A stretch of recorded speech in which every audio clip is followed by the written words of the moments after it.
Hi, I'm Ryan Davis, And I'm Kiernan Schmidt. and this is Out of Office, a travel podcast. This seat taken. Hey, Kiernan. Hello, Ryan. Oh my God, how are you? I am still just jazzed up on Hamilton right Oh my now. gosh, I know. That episode last week, tromping around New York, looking at all this Hamilton, it made me really want to go see it again. And the people who listened to the very, very end and they found out how to get free tickets to Hamilton, I mean, they were just so excited. Yeah, so when we gave away hundreds of free tickets? Yeah, so thanks for, to the listener who stayed to the very end, you were rewarded. Yeah, your mom enjoyed the ticket very much. And Ryan, it's interesting because there was one stop on the Hamilton tour that didn't quite make the cut, but it's been nagging at me for a week. And so if you'll let me, I'd like to just add on this one. It's not exactly Hamilton related, but it's close enough that I'd like to talk about. So wait, is this a recalculating? No, I wouldn't say it's an update. I wouldn't say that we got anything wrong. Right. But we don't have a name for something that's just been bugging me. That would be me. They're called Ryan. We called her Ryan. Ryan, the co-host. Yeah. No, so this has been bugging me because it is an interesting museum in New York City. It is very undersung. I greatly enjoyed my visit there. I think it is tied very much to Alexander Hamilton's legacy, and it is called the Museum of American Finance. Have you ever heard of it? I have heard of it. I've walked by it many times when I worked on Wall Street. I've not been, though. But Hamilton was the founder of American finance. Well, Ryan, it is at 48 Wall Street in New York. So that's why you've walked by it a bunch. I know you used to work down in that area. And what it tells is the history of kind of the coming of finance. Like, why is it that we think that like this piece of paper with a 10 and Alexander Hamilton's head on it has any actual value? What is all the working and the trust behind that banking system? And this museum does a great job of breaking that down and teaching even those of us who aren't as financially literate. I mean, I'm pretty financially literate. I mean, you. Yeah. It's just run by the finance industry. It's like propaganda museum. Well, it's not. It's not. It's not that. Thanks to the titans of Wall Street, America functions. Welcome to the currency museum. But I will say, don't rush down there right now. Because the Museum of American Finance is actually seeking a new home. I looked it up in order to talk about it on this episode.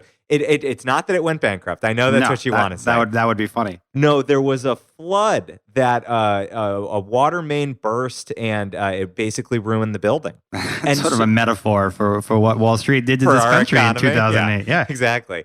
And so they do have events and some exhibitions that are in temporary spaces. But this museum is sort of looking for its future home. So we'll keep an eye out. We will announce it on the podcast when we hear the updates on it. And but what made me think of it very strongly for the last episode, and maybe you'll remember this, we both are in that very elite braggart crowd that can say we saw Hamilton before it went on Broadway. Right, when it was downtown. Original cast, it was at Public Theater. Yeah. It was just getting a little buzzed, a little show that could. And I don't know if you remember, in the lobby, as you were walking in, there were two statues. Yes. What were they? Were those on loan from the... Well, there was a Hamilton statue. Exactly. It was the dual statue. It was a Hamilton and a Burr, and they were life-size, and they were extending out their pistols aimed at each other, and you had to walk between them. But Ryan, I don't want to dilly-and-dally any longer. Let's close. Our folks don't like Broadway very much here. No. So we got to get to serious business. We're going to talk to a startup founder, Jon Staff, about his startup travel business called Getaway. Getaway. And Getaway is all about relaxing and staying in non-traditional housing, by which I mean teeny tiny houses. Wow. So suck it in. Make sure you put your head down because you're going to hit it on the roof. And let's get to my interview with Jon Staff. It's time to take off. Flight attendants, prepare for takeoff, please. Today, my guest is Jon Staff, co-founder of a travel startup called Getaway, which, as I pointed out to my co-host Ryan, it's not the context we typically hear it in where we're approaching people and say, get away. This is about getting away. It's all about decompressing, restoring balance to your life, escaping into the woods, unplugging, and putting down the iPhone, though preferably not until this podcast is over. In the Washington Post, Jon's co-founder, Pete Davis, said, quote, "We want Getaway to be the opposite of Silicon Valley.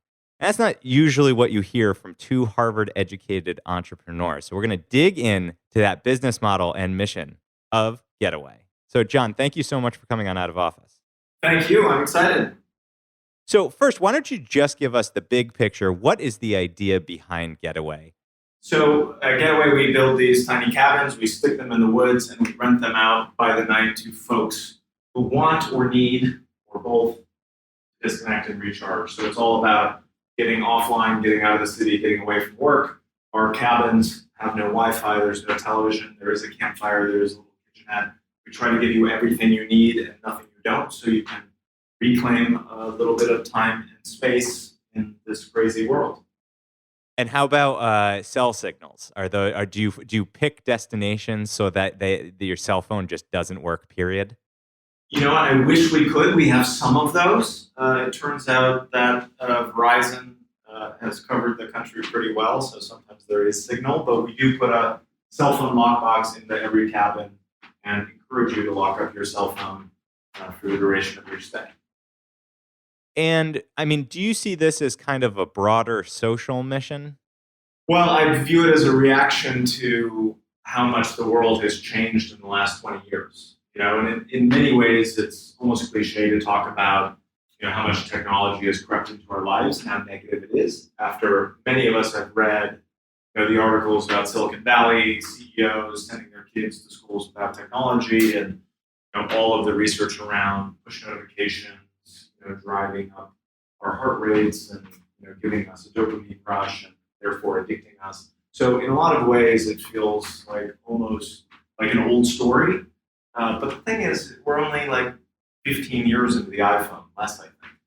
And I think most of us, myself included, are struggling with how the hell do I respond to a world where I'm constantly connected, where my boss is asking me to work, you know, from the moment I wake up until the moment I go to bed, where I'm being asked to be on conference calls on vacation, when I live in a city that has, you know, become increasingly crowded, increasingly noisy if you live in a city like I do. Yeah, I mean, it's funny. That's what Ryan and I often talk about. The reason that we chose the title of this podcast, Out of Office, is because I feel that there is no better feeling in the world than pushing that Microsoft Outlook, you know, out of office message active.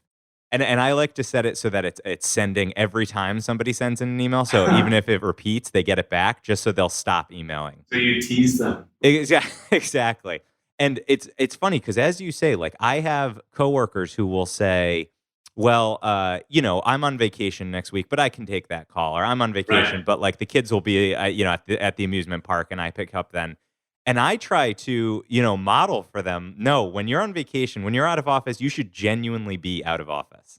100%. And it sounds like you work at a place that gives you vacation, as I do, first of all, and that respects your ability to set that message. But a lot of people, you know, don't have vacation. 25% of Americans have no vacation. Those of us who have vacation waste it. So I think 600 million vacation days go unused every year. And that's for a bunch of reasons. But, you know, it includes our fear that if we don't, you know, show up every day and prove that we're working harder than the person in the cubicle next door, that we're going to be let go first. And, you know, there's a sense of work martyrdom of I want to be the one that, you know, shows up and proves to the boss that I'm here and you took vacation. So at Getaway, we make vacation mandatory. You have to take 20 days if you're a full-time employee. So we try to correct for those wasted vacation days, but I also don't understand or, you know, really, like, I don't get what unlimited vacation is. So we just say, if you're full-time, you have to take 20 days, and you're in trouble if you don't take them. Same thing, it was really hard in this company. I thought, you know, one of our core values is around, you've got to take real time off. We built a company around hopefully allowing people to take breaks. And that extends to our own team. And I thought, when I started the company, I'll just say that and everybody will do it, because who wants to work on nights? Who wants to work on weekends? Who wants to work on vacation? But I found in this company, it was actually effortful to get people to understand that I was serious about it. Like, please, you know, absolutely, if it's an emergency or even close to an emergency, call me on Saturday at 9 p.m. But I was getting, you know, people calling me Saturday at 9 p.m. about, hey, let me tell you about this coffee I had on Thursday afternoon. Right. So we had to put real effort into saying, no, let's establish some boundaries between work and not work. And one way you tackle this on site at these small cabins is you've invented something called the cell phone lockbox, right? Oh, yes, we've invented it. It's a cigar box. Nobody's ever seen it before. It's made of wood. It has some hinges and a clasp. And on the top, we wrote cell phone lockbox.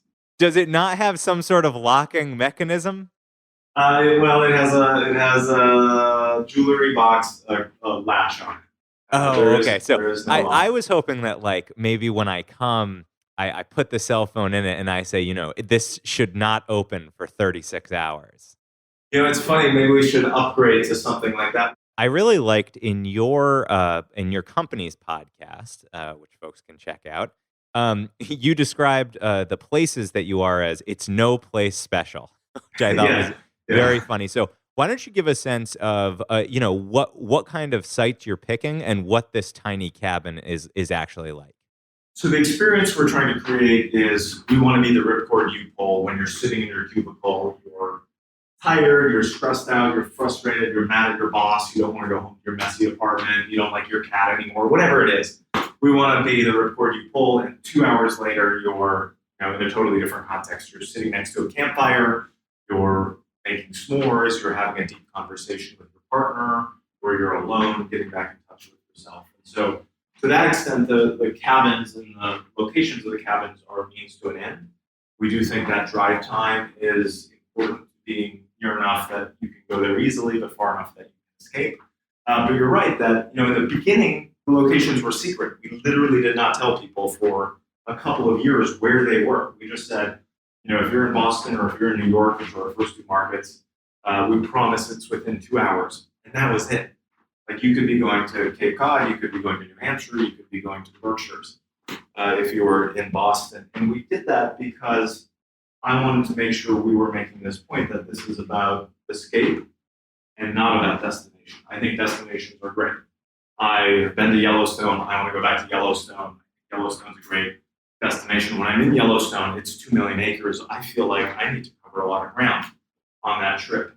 And I want to do that. But Getaway is about something else. Getaway is about you've got nothing planned. You have nothing on your schedule. You have nothing to do.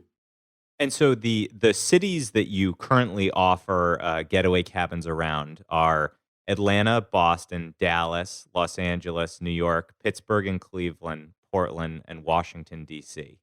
And Yes, sir. do you have any more that you're planning on expanding to soon? So I think you hit them. So we have 7 open as of last week. We just opened outside of LA. Oh, And then we're congrats. going to open, thank you, we're going to open Dallas next month, and we'll open another New York location. I guess I'm curious as to where would you place Getaway on the spectrum from kind of real camping to glamping? Well, glamping is such an ugly word. I It's such a totally classic- agreed. It's such a classic thing for like a CEO to be like, oh, we don't use that word for a different thing. But Yeah. the reason we don't use the word glamping is mostly because it's just ugly. I guess the technical difference between us and glamping is that glamping implies tents, I think. Mm. And we have walls. So one big difference with Getaway is you can go in January when it's 0 degrees outside, and you're in a warm cabin looking at the snow falling, which is not possible in a tent. So I guess if you were to force me to put it on a spectrum, for that reason, we would be a little bit beyond glamping. That you're going to be even more comfortable than you would in one of these luxury tents. But to kind of set the scene for you, what you would find is, of course, this cabin, a big window looking only into nature, a queen bed or 2 queen beds with nice linens, with the beds made just like you would find in a hotel room, a little kitchenette, 2-burner stove, a mini fridge, a sink, hot and cold running water, a shower, toilet, and then outside the campfire pit with Adirondack chairs, picnic table, and then a cooking grate over the fire pit so you can cook outside. And is it accurate that you maintain an occupancy rate of about 90%?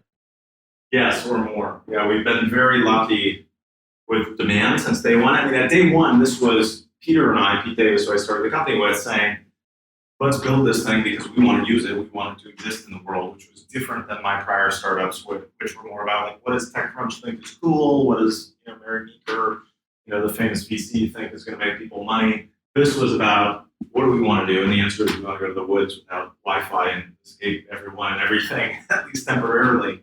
And really had no idea if other people wanted to do that. This being 5 years ago when we started thinking about it, 4 years ago when we had our first guest. And I was making lists of my friends who I was going to beg to be our first customers. So, we could get through the first couple of months. And then really to our surprise, out of the gates, we got a ton of press. More importantly, we got customers that wanted to come and were willing to pay money. And more important than that, they had good experiences on the whole when they came. And that story has continued. We now have a marketing team that does a great job making sure that continues to be the case. But we've been lucky with demand since pretty much the beginning. And it sounds like you resist the temptation to put these sites next to kind of tourist sites that can fill the day, right? I mean, like to your national parks example, that's sort of where I default as far as my unplugging goes. I tend to try to book a lodge that's like far into a national park, and I just happily watch the bars go down on my phone as I continue in. But it sounds like you intentionally don't want people to feel like, oh, I'm somewhere with a lot of beautiful stuff around. I need to film these 36 hours, these 48 hours while I'm there.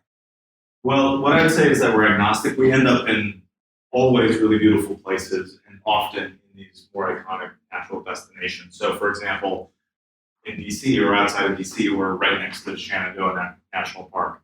In LA, we're very near Big Bear, which is a famous outdoor recreation spot outside of Los Angeles. In New York, we're in the Catskills, which are coming back, and of course have a long history of being a recreation destination. So we're in those places.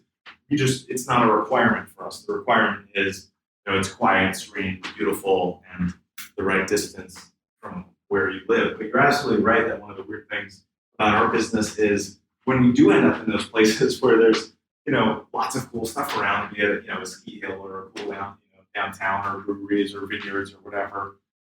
We're sort of going like, let's not call too much attention to that. Not because we don't like skiing or breweries or vineyards or national parks or whatever, but because it is just so rare now to have a few uninterrupted hours alone or with the people we care about. So when you're thinking through your business strategy, like who is your competition? He says skeptically.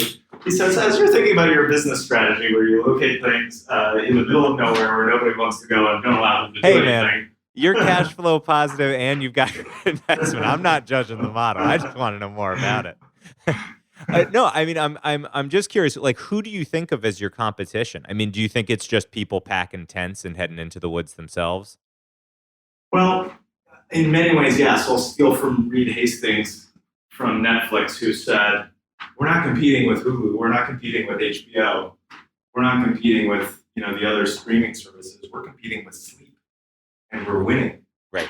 And in many ways, that's how I think about Getaway, as we're competing with staying at home for the weekend and sitting on the couch. Or sometimes, given the proximity of the 2-hour distance, we're competing with going out to a fancy dinner. It's about the same price. And you can do it in a day and get, in my view, a much richer and more unique experience by going to a little cabin in the woods. So, philosophically, that's what I think we're competing with, and I would include in that, scrolling Twitter, scrolling Instagram, working too many hours, putting another day in, on your work over the weekend. So all of those things. More kind of concretely, when I started the business, there was nothing that I was aware of that was anything like us, and still today, there's really nobody doing tiny cabins in the woods. There is now this space called alternative accommodations that investors like to put us in, and I'm happy for them to put us in it because it means we're not an anomaly. So you see some of the the glamping companies, and Airstream trader companies. And you and your co-founder Pete, you define yourselves as project people, right? Like you enjoy kind of digging into a project, and so it doesn't. Were you guys sitting down and saying we want to start a company? Were there ideas that you rejected before you kind of hit on this? There was, Pete and I a couple of threads. A couple of threads went into what became this company. One was, Pete and I individually, and then as friends, saying, "We'd love to have a cabin in the woods. How can we get a cabin in the woods?" And part of the answer, by the way, was start a company that can afford to build cabins in the woods, because we couldn't do that. He is, I think he would describe himself as a lefty projects cause guy. So he kind of had his work cut out for him on that front, but couldn't resist helping me kind of come up with the next project that interested me, which ended up being Getaway. But yes, there was a long list of projects of all sorts of things, from the ones I remember being the better ones. I remember being like urban dorms, which now Common and Ollie are building these co-living companies, which wasn't a word back then. But we were thinking in that sort of territory of ideas, to consumer unions. We were thinking, I guess there's now like Brandless is this company that's doing unbranded stuff at low cost for people. That wasn't our idea, but we were thinking directionally in that way. And we had a whole list of them. And some of them were, by the way, terrible. Yeah, I want to hear some of the terrible ones. Those are the fun ones. Let me think. We actually spent 2 weeks on this idea called Quit Reading. And we bought the URL. This is so humbling. I hate that this is true. But we bought the URL quitreading.com. And the idea was people didn't want to read their college textbooks and papers. And so we would read them for them. But the thesis also included that people didn't want to hear a robot voice. And so instead they would hear us, Peter and I. And by the way, this is like not that long ago in the past. Yeah. I wasn't like 12. And so our little pilot was Peter and I, and we hired one person, and we would read these long articles about who knows what. And apparently we thought people were going to pay money for this service and didn't think at all about the copyright concerns of simply reading somebody else's work and trying to charge for it. So if there's any silver lining, it's that we only spent 2 weeks on it. And fortunately stumbled into whatever this company is with some stroke of good luck. And it wouldn't be an interview with you guys without talking about your time on Shark Tank. Yes. So why don't you tell us a little bit about that experience? How did you end up going to Shark Tank, and how did it go? They wrote to us, weirdly, in the initial wave of press for this company. Somehow we got, I think, 12 inbound inquiries to be on reality television shows, which ranged from kind of like, maybe we do that. That kind of sounds like us, to like, that's bizarre. Please don't reply to that email. But one of these was Shark Tank, and we had no intention of going on the show. We hesitated a lot before we ultimately agreed to do it. And we hesitated because it's high risk. Of course, you can embarrass yourself, embarrass the company. And in a normal scenario, pretty high reward. And what I mean by that is, a lot of the companies that go on that show and are particularly successful have some version of a widget, something that, when they get the, intense amount of attention following the episode's airing, can capitalize on it by making as many widgets as possible and shipping them. Whereas our business, the upside is capped, at least in any given duration of time, by the number of cabins that we're able to build and deploy. So we were, at the time we were considering doing the show, we were pretty much sold out. And ultimately, the decision to do it was a couple of things. One, we didn't know when it was going to air. And were we so arrogant as to say that we don't need a free national television ad at some point down the road? Right. So that was kind of the publicly stated reason to our investors at the time. The private reason was, this will be weird. Probably not going to get invited to spend 3 days on a television production lot, which neither of us had ever done before or again in life. And so whether it's good or bad for the business aside, that seems like it'll be interesting. Right. And so that's why we did it.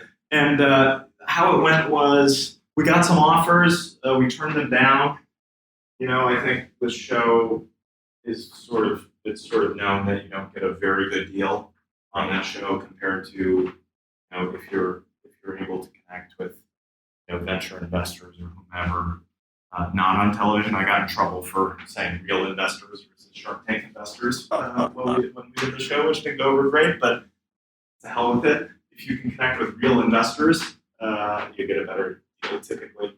So it was fun. It was interesting. It resulted in a lot of attention on the business, and that did have some upside for us, even though we couldn't capture most of it. And it's a fun story to tell. And my last question is, what do you see as the future of the company? Is it more sites, or are you coming up with new ways to help people unplug? Where's Getaway heading? Well, for now, it's new sites, so we're working hard on all of these openings that I told you, and more in the future. But ultimately, we believe in this brand. We really believe that we need to do something and can do something, and hope others will do something to allow us to hang on to some shred of our humanity in a world that is changing super quickly, in many ways for the better, but in many ways for the worse. And so if we have the privilege down the road of helping solve that problem in some other way with some other product or some other service, then I want to set us up to make sure we can do that.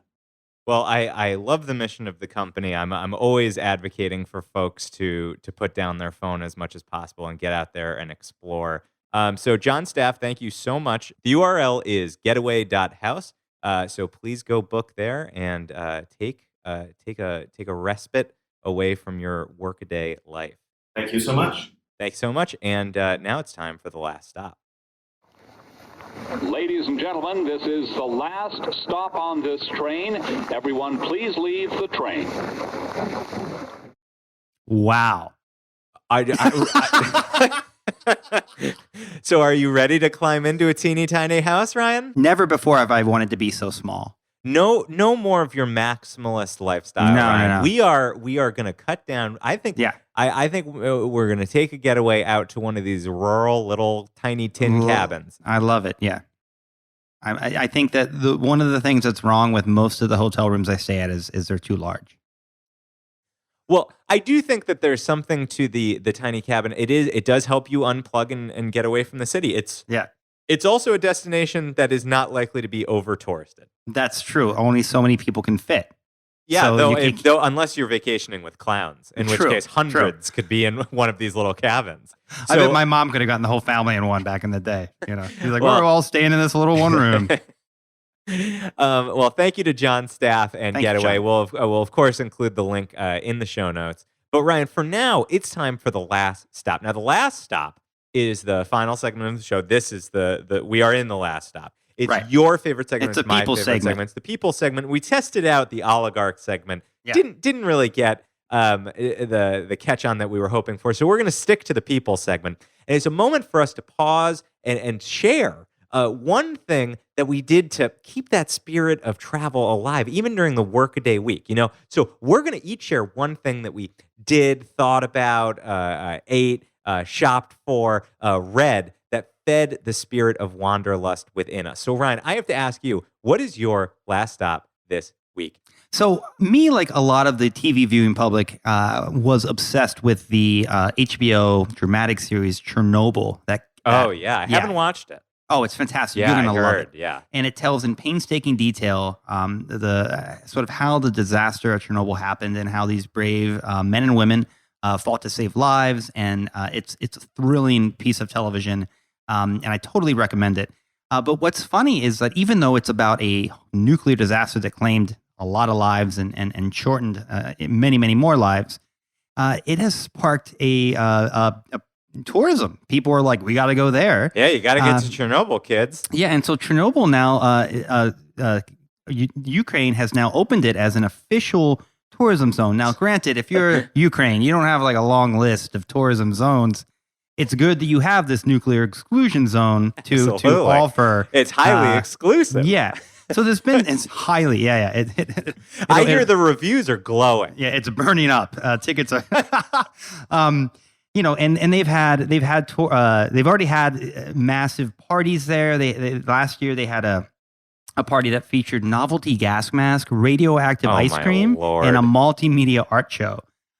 So, you know, we are there. But now Chernobyl has become an official tourism zone as of July. And they're expecting, you know, a ton of people to come to this 1,000 square mile. Think about that, 1,000 square miles that has just been abandoned for a really long time. Wow. And now people are coming and they're gonna be touring, and it is safe for people to come for a day or so. And they say it's a very unique place to visit, where you can see how nature has revived after a man-made disaster. Well, it makes me think if we wait 50 years, we head out to that missile site that recently exploded. Yeah, so no, I mean, Russia's always like thinking about how to create new opportunities in the future for tourism. So they're all over it. Yeah. Ugh, grim. So they call it dark tourism when you go to visit a place like this. It might actually be an episode we should consider doing about it. dark tourism. But, Absolutely. I would love to get to Chernobyl. I am raring to go. And, I think it'll be a really interesting place to see. It's to see a true ghost town, a town that once had 50,000 people completely empty. Wow. Do you have a last stop? Of course I have a last stop, Ryan. Ryan, you know that I'm soon going to have a child. What? Well, I'm not delivering it. Catherine's doing all the hard work, but I will soon be. You had a few minutes of work there in the beginning. All right. Well, we're not going to get into that. And also a few minutes. Good God, what am I, Superman? Anyway, and one of the jobs that I have been given is that I am responsible for the child's library. So I get to buy all these great children's books. And one thing that I didn't realize was, I feel like back in our day, children's books were like, the Berenstain Bears, like Curious George, Dr. Seuss, right. Like there was kind of the standards. Well, it turns out there are a huge number of children's books that celebrate the spirit of travel.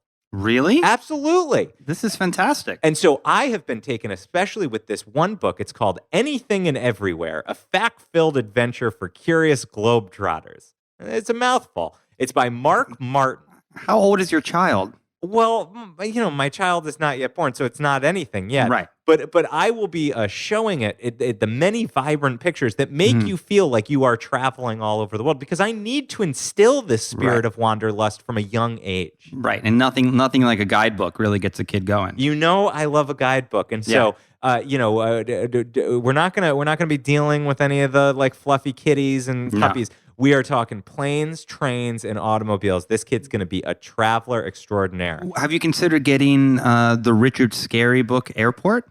I don't know that one. Oh, that's a great one. Richard. Well, I expect that I'm going to want to do a lot of these. This one does a great job of kind of taking you through different geographies, and it shows lots of different pictures and paintings of areas and things that you'll see in those. And definitely, I know you probably think it's a joke, but it does feed your spirit of wanderlust. You can learn a lot from these children's books. I mean, how long before we have your child on as a guest? I mean, we thinking within like a few episodes of birth. I mean, I think a children's travel podcast might just be the key. So come on and listen, kids, to your Uncle Ryan and your Uncle Kiernan talking about travel and wanderlust. Oh, my gosh. Well, okay, what are we talking about next week, Kiernan? Ryan, next week we're talking about one of my favorite features Rick to go Steves? and explore. No, I like all of Rick Steves' features. Yeah. But next week we are going to talk about visiting caves. Caves? Caves. When you get to go in and visit caves, I'm going to recommend spelunking. Spelunking. Yep, I'm not really a spelunker. I mean, real spelunkers have like hard hats and picks. But I love visiting a cave. I'm going to talk about some of the favorite caves that I've visited in Caves 101 next week. Well, until then, I'm Ryan Davis. And I'm Kiernan Schmidt. And this is Out of Office, a travel podcast. This seat taken. Do you think that like all New York City apartments qualify as tiny houses? Yeah, absolutely. I actually think Getaway is soon just going to be buying up cubicles. Just studios. Yeah, just office cubicles. That was Mayor Bloomberg's vision for the city, remember?